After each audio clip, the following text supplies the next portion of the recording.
Diyos ko, lahat naman ginawa ko na. Pero bakit ganito? Ang sinangla naming bahay, sinangla rin sa iba. Walang trabaho ang aking asawa, maging ako ay buntis pa. Saan ba ako nagkamali? Hindi nyo lang alam. Lahat ng aking pinagdadaanan, sobrang bigat na ng aking nararamdaman. Naalala ko noon, ako isang buntis na konduktora ng aking asawa. At dahil sa wala kaming tirahan, ang jeep na pangkabuhayan ay siya naming tahanan. Naawa ako sa aking sarili, sa aking pamilya, pero wala akong magawa. Marami akong mga tanong. Panginoon, tumutulong naman ako sa iba, pero bakit ganito ang kapalit? Hindi ba dapat ako ang sinasalba mo? Hindi ba dapat ako ang tinutulungan mo dahil Diyos ka? Ganun pa man, ay patuloy pa rin kaming nananalig sa Kanya. May isang kaibigan na nagbigay sa amin ng tulong pangkabuhayan. Pinilit kong tumayo, magtiyaga para makabangong muli. Dito, nabigyan kami ng pagkakataon upang makabangon. Isang araw, biglang may dumating na trahedya na hindi ko inaasahan. Sunog! Sunog! Magkabilang sigaw ang aking naririnig. Sunog! Sunog! Lahat ng aming pinagbirapan ay naglahong parang bula. Niwala man lang isang natira. Kung kaya, sa gym ng barangay ang tirang pansamantala.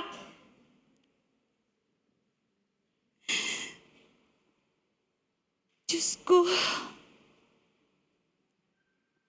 ganun pa man, ako'y tumayo, nangarap para sa sarili, pati na rin sa pamilya. Ako'y lumayo ng ibang bansa, bitbit ang pangarap para sa pamilya. Isa ako sa mapalad na napadpad sa bansang Hong Kong. Taong 2018, narating ko ang bansang Hong Kong. Ang ganda pala ng Hong Kong. Nung unang ganda, kasi kumikita ka. Dito, marami akong natutunan. Tulad ng alak, disco bar, marami pang iba. Humina ang aking pananampalataya. Kung kaya, ako'y napariwara. May mga kaibigan ako sa church. Nang tiyaga nila, ngunit sa hindi ko inaasahan, ang anak ko, walang awa nilang sinaktan at ginapos. Habang duguan ang mukha, pinipilit na pinapaamin na may kinalaman siya sa droga. Habang nakapikit ang mata at di alam ang gagawin. Dito sa Hong Kong, hindi ko alam kung ano ang gagawin. Diyos ko, ang anak ko. Bulong ko sa sarili ko. Biglang dumating ang isang pulis. Itigil at pakawalan yan. Wala siyang kinalaman sa droga. Bigla akong napaluhod at tumangala. Panginoon, tunay nga na ika'y nandyan lamang at nakikita mo ang nangyayari sa mundo. Dito sa Hong Kong, marami akong mga kaibigan. Lalagi silang pumupunta sa church. Ang tiyaga nila sa akin. Nung una, di ko maintindihan ang kanilang ginagawa. Ang di ko alam, dito rin pala ako yayakapin muli ng ating Panginoon. Kaya ako'y nananalangin ng taimtim. Diyos ko, tulungan niyo po ako.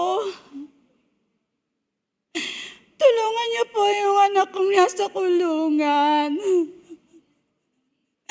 Makita niya at makita rin kita.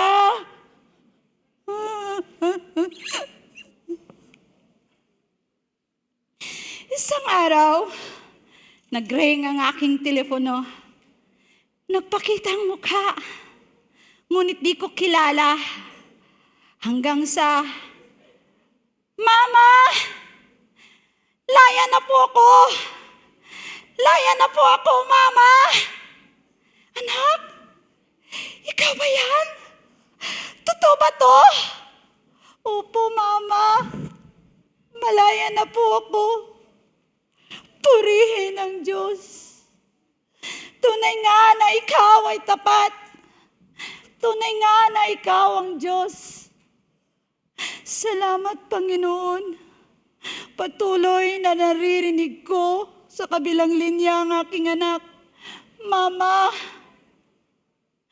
nakita ko at naririnig kong tinatawag ako ng Panginoon.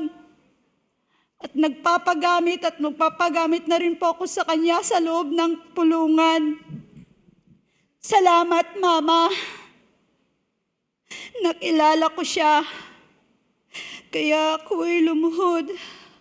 Panginoon ko, salamat. Tininig mo ang panalangin ko. Salamat. Salamat, O Diyos ko.